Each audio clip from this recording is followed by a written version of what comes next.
이연복 셰프가 친구 모임에 안 나가는 이유. 이연복 셰프가 4인용 식탁이라는 TV 프로그램에 나와 30년 동안 유지했던 모임에 나가지 않는다고 고백했습니다.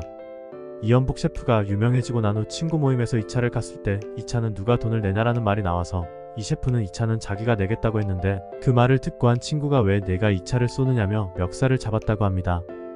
결국 시비가 붙어 뒹굴면서 주먹 다짐을 했습니다. 다들 술 한잔 했으니 그럴 수도 있겠다고 이해하고 넘어갈 수도 있겠지만 친구들 중 누구 하나도 시비를 걸었던 친구에게 사과하라고 이야기하지 않아 내 편이 한 명도 없다고 느껴 그 후로 이연복 셰프는 더 이상 모임에 나가지 않는다고 합니다. 오랜 친구 모임이 2차 회식비를 내느냐 마느냐 문제로 깨지고 만 것입니다. 하지만 2차 회식비를 누가 내느냐가 진짜 원인은 아닙니다. 이연복 셰프가 유명해진 것에 대한 시기 질투가 진짜 문제입니다. 우리는 살면서 많은 친구를 사귀입니다.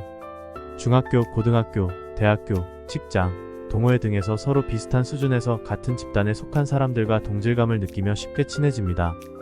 옛 친구를 만나는 것 뭔가 사업 기회가 생긴다거나 업무상 필요한 정보를 얻을 수 있어서 옛 친구들을 만나는 게 아닙니다. 오랜만에 얼굴을 보고 정서적 만족감, 안정감을 얻는 것으로 족합니다. 하지만 이런 사소한 다툼이 있으면 오랫동안 알고 지내던 사이라도 더 이상 친구 관계를 계속 유지할 수 없습니다. 철학자 세르주 모스코비치는 동질성이 전제가 되어 있는 사회와 조직에서 나타나는 작은 격차가 더 큰 스트레스를 만들어낸다고 했습니다. 우리는 대기업 회장을 보면서 부의 격차에 대한 스트레스를 받지 않지만 나와 비슷하다고 생각한 친구나 동료와 격차가 벌어지는 것을 보면 극도의 스트레스를 받습니다. 그럼 회식비를 반만 내거나 n분의 1을 했으면 문제가 생기지 않았을까요? 그렇지 않습니다.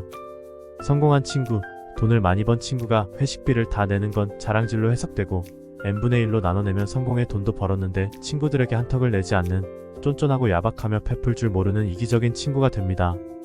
돈 많은 사람, 성공한 사람은 어떻게 행동해도 욕을 피할 수 있는 방법이 없습니다. 뭘 해도 비난받습니다. 그래서 결국 성공한 사람은 모임에 더는 나가지 않게 됩니다. 모임에 나가지 않는다고 욕을 안 먹는 것도 아닙니다. 성공하기 전에는 모임에 나갔는데 성공한 다음부터 나가지 않으면 옛날에는 안 그랬는데 이제는 변했어라며 비난받습니다. 결국 뭘 해도 욕을 먹습니다. 모든 친구가 다 이렇게 시기 질투의 감정으로 비난하는 건 아니고 10명 중 1명이지만 그 1명이 모임에서 이런 말을 하면 그 모임에 더는 나갈 수가 없습니다.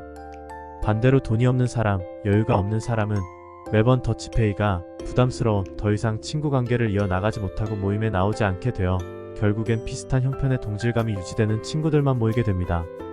내가 지금 나가는 모임에 부담이 된다면 그 친구들과의 동질감이 없어졌다는 것을 의미합니다. 나이가 들면서 인간관계를 서서히 정리해야 하는 이유가 여기에 있습니다. 의도하든 의도하지 않든 부담이 되고 써먹해진 모임이 있다면 스트레스 받지 말고 서서히 멀어지세요. 그리고 정서적 만족감, 안정감을 주는 사람들과 만나세요. 만날 사람이 없다면 가족들과 잘 지내는 것도 좋은 선택입니다.